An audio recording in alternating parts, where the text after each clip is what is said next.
Hey guys, tonight we're slipping into the damp leather boots of an 18th century Dutch dairy farmer. It's 4:17 a.m., and your nose already knows three things: frostbit grass, peat smoke from the hearth, and the faint tang of yesterday's cheese rinds. Somewhere in Gelderland province, 1732. You shuffle past cowbells clanking like off-key church chimes, breath visible in the pre-dawn navy blue. Your first task? Not milking. Not sewing. Not even cursing the Spanish for that tulip tax. No, you're checking mouse traps. Let's pause here because you with a memory foam mattress and 27-step skincare routine would have already noped out. Farmers didn't collect these brains for fun, or science, or even Dutch cleanliness pride. They did it because mice were the original cryptocurrency crash. Unpredictable, multiplying, and capable of wiping out your entire oat yield before Lent. So before you get comfortable, take a moment to like the video and subscribe, but only if you genuinely enjoy what I do here. And hey, drop a comment. Where are you listening from, and what's your local time? Tromsø at midnight? Brisbane over breakfast? Let's map this insomnia empire. Now dim the lights, maybe turn on a fan for that soft background hum, and let's ease into tonight's journey together. Your trap line begins at the herrick, a teetering monument to last summer's labor. The first snare's a clabbered contraption involving cheese rind, a counterweight brick, and a loop of horsehair. Success. One field mouse, still warm, its tiny paws curled like dried rosemary. You pocket the body without flinching. By dawn, you'll have 6. By noon, a clay jar half full of gray-pink specks. Here's the mainstream fact. The Little Ice Age, 1300 to 1850, made Dutch winters brutal. Crops failed. Mice overran granaries. Starving villages got creative. But the quirky tidbit, farmers believed placing a mouse's brain atop a fence post, specifically facing east, warded off blight. Historians still argue whether this was practical pest control or performance art for an audience of paranoid neighbors. You were quickly, fingers numb. Across the misty field, 3 other farmers do the same. Competitively, there's unspoken pride in being the first to yell muses at the market, jar aloft. Think of it as the TikTok flex of its day. No views, just judgmental squints and a possible wife for your eldest son. As you reset a trap, a joke circulates in your sleep-deprived mind. Why did the mouse cross the dike? To give the Harlem tax collector typhus. It's not funny. Nothing is funny at 5 a.m. when your socks haven't been dry since November. But dark humor sticks like canal mud, and you'll retell this later over lukewarm Geneva. By first light, your jars clink with tomorrow's odd currency. 1 brain equals 1 stuver at the apothecary. 10 stuvers buy enough salt to preserve a herring. 100. Well, that's a new hat or a grave for the child who didn't survive the cough last winter. Survival math. You straighten your cap, breath steaming. Somewhere, a Spaniard sips chocolate, a Parisian philosopher scribbles about liberty, and a Venetian merchant bets on cinnamon futures. But here, you're the CEO of Rodent Biosolutions. Limited shareholders include a pregnant wife, 6 cows, and the nagging sense that maybe next year's harvest won't end with birch bark bread. The morning market bell clangs as you arrive with your precious cargo, a clay jar of mouse brains wrapped in damp linen to keep them fresh. You pass stalls selling herring, wooden clogs, and suspiciously vibrant tulip bulbs. But your destination is the apothecary's table, where a line of farmers already clutches identical jars. The air smells of vinegar, dried herbs, and the unmistakable musk of unwashed wool soaked in a winter's worth of sweat. The apothecary, a gaunt man with spectacles perched on a nose like a bent carrot, inspects each offering with the scrutiny of a jeweler assessing diamonds. He pokes one of your brains with a rusty spoon. Intact pituitary gland, he mutters. Acceptable. You resist the urge to ask what makes a brain unacceptable. Later, you'll learn it's mold. Mold ruins everything, even rodent neurology. Here's the mainstream fact.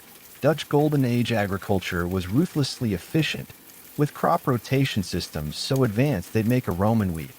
But the quirky tidbit: farmers believed mouse brains contained a field blessing, an invisible essence that, when buried at the corners of a plot, would deter caterpillars, rot, and somehow neighborly envy. Historians still argue whether this was early biological warfare or just the result of one too many fermented turnip dinners. You trade your jar for 3 copper stuvers and a wink. The apothecary's apprentice, a pimpled boy who looks like he's never slept, whispers that Harlem's breweries are paying double for plump brains this week. Something about clarifying ale. You make a mental note to set extra traps near the malt house.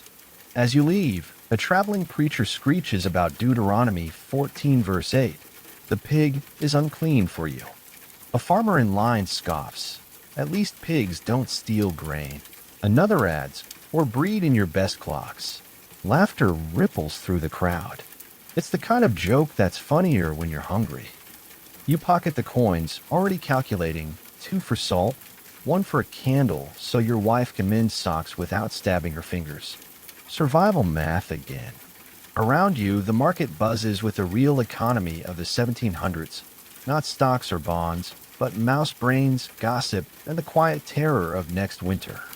The plague arrives not with fire or scripture, but with a sound, a rustling in the barley like 1,000 tiny knives being sharpened. Bulls. Not even proper mice, just stub-tailed, beady-eyed field rats that multiply faster than Lutheran heresies. By the time you notice the first chewed stalks, it's too late. The ditches writhe with them. They gnaw through grain sacks, nest in wool stockings, and in one particularly grim incident at the Van Dort farm, eat an infant's wax-teething ring right off the cradle. You join the village council in the churchyard, where the pastor insists the infestation is divine punishment for dancing on St. John's Eve. The baker blames imported Prussian rye. The midwife mutters about mercury in the well. But you're staring at the apothecary's new sign, mouse brains, 5 stuvers PR jar. Voles half price. Here's the mainstream fact.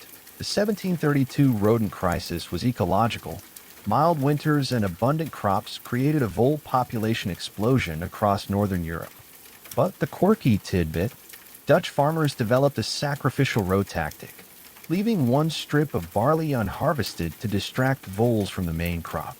Historians still argue whether this was proto-pesticide science or just the agricultural version of tossing your slowest friend to the wolves. You adapt. Your traps grow larger. Old fish barrels rigged with counterweights.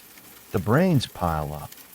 At night, you dream of them floating in Geneva glasses, swirling like cloudy pearls. Your wife jokes that you'll start paying the midwife in cerebellum. You laugh, but you've considered it. Then comes the rumor from Friesland. A farmer there claims mixing crushed vole brains with cow dung and smearing it on his boots made his wheat grow taller.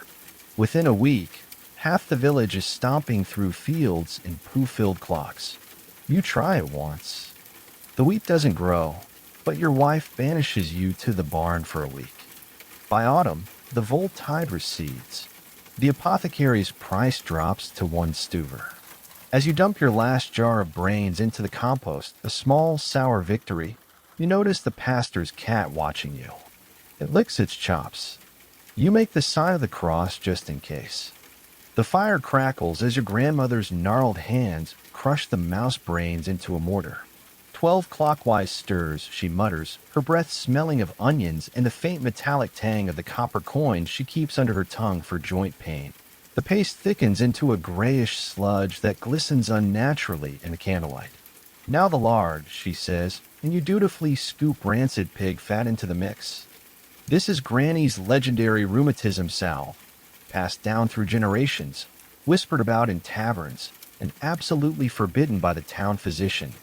You watch as she rubs the concoction onto her swollen knuckles, humming a tune that might be a hymn or a drinking song. Within minutes, she claims the pain ebbs. You're skeptical until she flicks your ear with startling accuracy for a woman who couldn't thread a needle last week. Here's the mainstream fact. 18th-century Dutch medicine relied heavily on similars, The idea that a creature's traits could transfer to humans. Eat owl eyes for better night vision. Swallow bee venom for vitality. But the quirky tidbit, mouse brain salve was also used as a love charm. Unmarried women would sneak pinches into a suitor's beer, believing it made him attuned to her thoughts. Historians still argue whether this was early neuroscience or just an excuse for men to blame bad decisions on rodent-based mind control. Your wife eyes the mortar suspiciously. "What's in the other jar?" she asks. You pretend not to hear. "That one's Granny's special blend, brains fermented in gin for 3 moons, reserved for women's troubles. Last winter, the blacksmith's wife drank a thimbleful and reportedly laughed so hard she vomited into the church collection plate." As you scrape the leftover salve into a cow's bladder for storage, Granny winks. "Better than those Leiden University quacks with their leeches," she says. Outside, the wind howls through the dike. Somewhere, a real doctor is writing a furious treatise about peasant idiocy. Somewhere else, a mouse is gnawing on his diploma. The tax collector arrives on a Tuesday, his ledger already stained with what you hope is just red wine. He eyes your modest farm with the expression of a man calculating how many tulip bulbs your misery might buy in Amsterdam. "New assessment," he says, flipping pages. 12 stubers for the barley field, 8 for the grazing rights. Then he pauses, squints, and the rodent levy. 3 stuvers per confirmed nest. You blink. The what? He sighs, as if explaining to a child why the sky isn't made of cheese. "The pestis murinus tax. Since your vermin could spread to His Majesty's tulip gardens." He nods to your mouse traps. "Unless you've been collecting the brains? Those count as pest control credits." Here's the mainstream fact. Dutch tax codes in the 1700s were labyrinthine, with levies on everything from chimney smoke to the number of fish scales stuck to your docks. But the quirky tidbit, the rodent levy was invented by a Harlem clerk who'd invested heavily in a failed mousetrap patent. Historians still argue whether it actually reduced vermin or just created a black market for counterfeit mouse nests, stuffed with hay and the occasional dried herring head. You lead the taxman to your storage shed, where jars of brains glint like forbidden preserves. He prods one with his quill. "Only medium grade. The really premium specimens have visible optic nerves." You resist the urge to ask how he knows this. As he adjusts your bill, a thought strikes you. Next year, you'll breed mice on purpose. Not too many, just enough to game the system. It's the Dutch way. The Sunday sermon begins with fire and brimstone, as usual. But today, Pastor Van Den Berg's beady eyes lock onto you with unsettling focus. And lo, he thunders, smacking the pulpit so hard his wig slides sideways. The book of Leviticus declares vermin unclean. Yet some among us, his gaze sweeps across your pew. Traffic in rodent sorcery. Your neighbor elbows you. "He means your brain jarring," she whispers. Up front, the baker's wife nods vigorously, her lace cap quivering. Last week, she refused to sell you bread, claiming your coins smelled like a scholar's dissecting table. Here's the mainstream fact. The Dutch Reformed Church fiercely opposed folk magic, especially during the 1730s Little Awakening. But the quirky tidbit, some congregations quietly tolerated mouse brain rituals, if they increased tithes. A Groningen preacher famously blessed brain-treated seeds, then took 10% of the resulting harvest as divine royalties. Historians still argue whether this was theological pragmatism or early spiritual capitalism. You shift on the harp pew.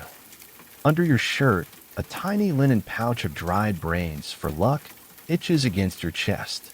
The pastor rants about Satan's tiny accountants, while outside, real mice gnaw through the church's collection box. After service, the deacon corners you by the baptismal font. "My wife's joints," he murmurs, glancing around. "That salve of yours. Would it work on gal? You name your price." He pays in psalms, literally, a handwritten booklet traded secretly among parishioners when coins are scarce. As you leave, the pastor's voice follows you. "Repent." At the market, the cheesemonger winks and orders 2 jars. The cheese cellar smells like 1,000 forgotten birthdays, damp, sweet, and faintly threatening. You crouch between wheels of aging Gouda, their wax rinds sweating in the cool dark. Normally, this is where you'd check for mold or mites. But today you're here for the air. Your cousin Hendrik, who fancies himself a scientific farmer, swears that mouse brains placed near cheese align the humors for perfect aging. The vapors open the milk's pores, he insists, waving a jar like a priest with incense. You're skeptical until he shows you his latest batch, golden, creamy, and selling for double at the Alkmaar market. Here's the mainstream fact. Dutch cheesemaking was and is a precise science, with humidity and airflow carefully controlled. But the quirky tidbit, some 18th century dairies hung mouse brain sachets in their cellars, believing the scent calmed the milk spirits. Historians still argue whether this worked via some forgotten chemistry or just placebo effect, though no one's volunteered to taste the control group cheese. You suspend your own brain-filled muslin pouch from a ceiling beam. It sways gently, a grotesque piñata. Down here, time moves like cold honey. The cheeses watch. You could swear one whispers. As you leave, Hendrik grabs your arm. Wait till you see what happens, he breathes. When you rub the brains directly on Edam, you make a mental note to never eat at his house again. The children's rhyme drifts across the barnyard like a demented lullaby. Snip the tail, crack the crown, out pops the brain, plop, right down. Your youngest, Peter, sings it while prying open a mouse skull with his thumbnail. His siblings form an assembly line, trap emptiers, dissectors, and most coveted, the official brain dryers who get to use Granny's spice rack as a desiccation station. You watch from the milk stool, torn between pride and mild horror. On one hand, they're learning anatomy, arithmetic, 10 brains equals 1 candy, and the value of hard work. On the other, you've created monsters. Yesterday, your daughter tried to trade her brother's pet frog for a fresher specimen. Here's the mainstream fact.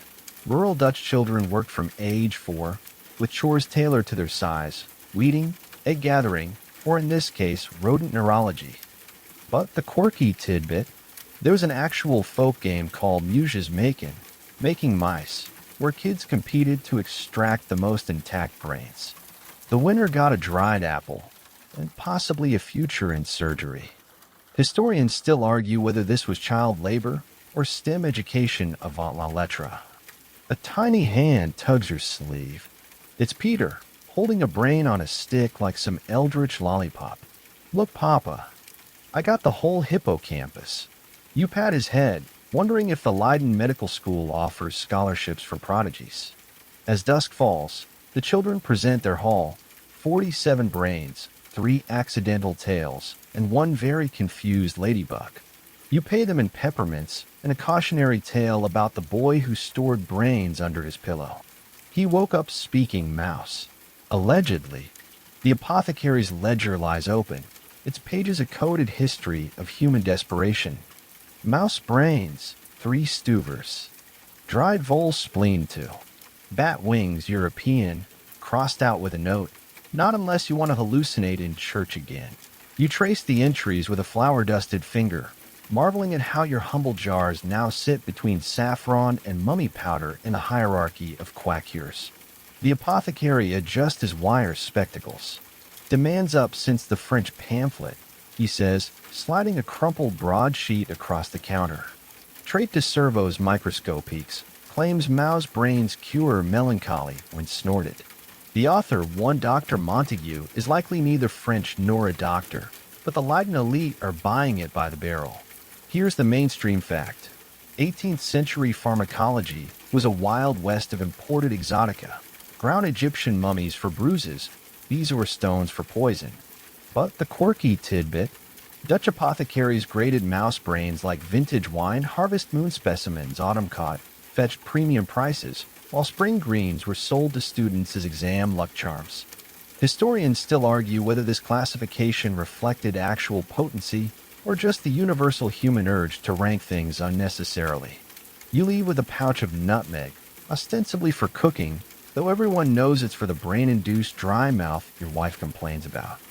Outside, a university student offers you a silver coin for any brains from left-handed mice. You pretend not to hear. Some doors, once open, should stay bolted. The windmill's groan sounds more pain than usual today. You climb the creaking ladder to the gear room, where the great wooden cogs shudder like a drunkard's teeth. The miller swears the problem is humoral imbalance, specifically a lack of mouse brain oil in the central pivot. It needs slipperiness, he insists, rubbing his own elbow for emphasis. You uncork your experimental jar. The brains have been steeping in linseed oil for a fortnight, dissolving into a viscous, pearlescent goo that smells like a forgotten fishing net. As you drizzle it onto the gears, the miller nods sagely. See? The squeaking's already more philosophical. Here's the mainstream fact. Dutch windmills were the AI of their day, multi-purpose machines grinding flour, draining polders, and sawing timber. But the quirky tidbit, some millers believed mouse brain oil had mechanical sympathy that regular lubricants lacked. Historians still argue whether this was proto-engineering, the lipids did reduce friction, or just the result of breathing too much flour dust. The gears whine, then smooth into a rhythmic thunk-thunk-thunk. For a glorious hour, all is well. Then the smell hits, hot, rancid, with undertones of 1,000 tiny regrets. The miller sniffs. Is it supposed to caramelize? By sunset, the windmill is billowing smoke like a merchant ship's chimney. Villagers gather, clutching buckets. As you slink away, the baker yells what might be praise or a death threat. It's hard to tell through the coughing. The dike inspector pokes the crumbling mortar with his ceremonial stick, a relic from the great flood of 1717 that he carries like a bishop's crozier. This won't hold through the autumn storms, he declares. Behind him, the village elders exchange glances. They've heard this before. Last year's solution, stuffing cracks with herring bones and Protestant hymns, lasted exactly until high tide. Then the schoolmaster steps forward, clearing his throat. My cousin in Rotterdam claims, well, it's peculiar, but he produces a jar of mouse brains from his satchel. When mixed with lime mortar, the albumin forms an unbreakable bond. Or so his almanac says. Here's the mainstream fact. Dutch hydraulic engineering was centuries ahead of its time, with complex systems controlling floods since the Middle Ages. But the quirky tidbit, many dike repairs incorporated organic additives, horsehair, straw, and in this case, rodent offal as binding agents. Historians still argue whether the brains actually strengthened the mortar, or just gave everyone a psychological edge against the sea. You volunteer your stockpile for a modest fee. As the brains are mashed into the mortar, the mixture takes on a disturbing pinkish hue. The inspector wrinkles his nose. Smells like a progress. The repairs hold through 3 storms. Then disaster. Rats, drawn by the scent, tunnel into the dike by the hundreds. The resulting collapse floods 3 fields and 1 very unlucky cow. As the village debates blame, you quietly sell your remaining brains to a passing artist. Flesh tones, he murmurs, swirling them into his paint pot. Somewhere the sea laughs. The Java-bound merchant ship Vrouw Maria bobs in Amsterdam's harbor, its hold already packed with tulip bulbs, delftware, and 6 live deer. Don't ask. You hand the captain your carefully crated cargo. 12 glass jars, each containing a mouse brain preserved in Geneva. Curiositiaten voor de koloniën, you explain. The captain's first mate, a sun-leathered man missing 3 fingers, peers at 1 jar. Looks like my uncle's pickled walnuts, he says, but smaller. And a pulseer. Here's the mainstream fact. The Dutch East India Company's trade network spanned continents, shipping everything from spices to exotic animals. But the quirky tidbit, European settlers in the colonies had an insatiable demand for oddities to impress locals, leading to a booming trade in fake mermaid skeletons, 2-headed calf specimens, and yes, bottled mouse brains advertised as dwarf skulls. Historians still argue whether this was cultural exchange or just 18th century clickbait. 3 months later, letter arrives from Batavia. Your brains sold out within hours, until the jars fermented in the tropical heat exploding during a governor's dinner party. The captain requests a refund. You send him a recipe for brain-based stain remover instead. The winter dark arrives like a dropped blanket. By 3 p.m., the farmhouse glows with tallow candles while outside, the wind howls through the bare apple trees. This is when Granny brings out the special jug, the one with the mouse brains steeping in schnapps since Michaelmas. A Slivovitz Vortazil, she croaks, pouring a viscous amber liquid into thimble-sized cups. It smells like a chemistry experiment, promises to loosen winter's grip on the heart. You sip. Fire races down your throat, followed by an aftertaste of attic and something disturbingly savory. Your wife gags. The children pretend to drink theirs, then feed it to the cat, who immediately tries to fight the spinning wheel. Here's the mainstream fact. Dutch winters bred potent homebrews, often flavored with whatever was on hand, juniper, ginger, or in this case, neuroscience. But the quirky tidbit, some villages held brain-telling parties where drunk farmers read fortunes in the sediment left at the bottom of their glasses. Historians still argue whether this was alcoholic pareidolia or an early form of Rorschach testing. By midnight, you're debating the moon's cheese potential with your neighbor. Granny sings a ballad about a mouse who married a herring. The cat, now wearing a sock as a hat, yowls along. Outside, the cold tightens its grip. Inside, for once, no one feels it. The Frisian trader's laughter echoes across the market square. Mouse brains. He slaps his knee, nearly toppling the pyramid of cow dung bricks he's selling as fertilizer. We Frisians use proper comist, none of your Hollander witchcraft. His audience titters. You clutch your jars tighter, cheeks burning. Thus begins the great rodent rivalry of 1734. Friesland's dung versus Holland's brains. Tavern ballads are composed, Ode to a Shit-Filled Shoe. Pamphlets circulate, the provocatively titled, Does Your Field Smell Smarter Than a Farmer? At the Haarlem Agricultural Fair, someone releases live mice into the Frisian cheese display. Here's the mainstream fact. Regional competition fueled Dutch innovation, from windmill designs to dairy breeds.